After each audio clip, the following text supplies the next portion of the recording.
What's going on, YouTube? So I'm working on a 2017 Kia Sedona that has the 3.3 V6 in it. Buddy brought it in, car just turned 100,000 miles, 100,700 to be exact. And it is profusely leaking oil. Get it up in the air, look to see where it's coming from. Car came in here 4 quarts low on oil. Get it up in the air, and it has a massive leak coming from the center of where the engine and the transmission meet. And as most mechanics would think, as soon as you see that there, you would think a rear main seal, which involves pulling the subframe, pulling the transmission. It's about a 10-hour job, and it fucking sucks. So started doing some research, got a hold of somebody at Hyundai, and he told me that these things are notorious for an oil pressure switch. Now I have it right here, and as you can see, it is not dry. This is the old one. Most people will think this is a shitty video because I forgot to take a video of where it is before I started putting the lower intake manifold back on. So there's a valley right here underneath this lower intake. Right on this side, there is an oil pressure switch. In the valley, it'll start leaking. Like I said, this thing has just 100,000 miles on it. And it has a path that it takes and then a weep hole.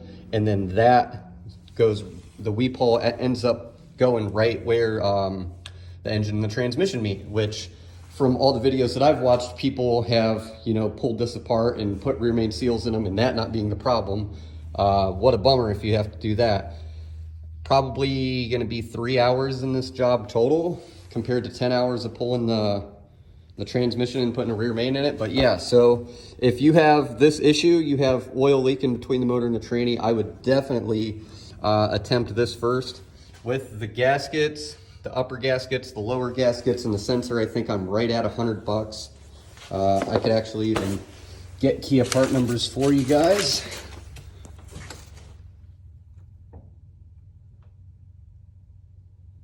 So that's there. Part number 94750-37100 for the oil pressure switch. There's one gasket it's a complete gasket. That's going to be is that the upper or the lower? That's going to be the upper.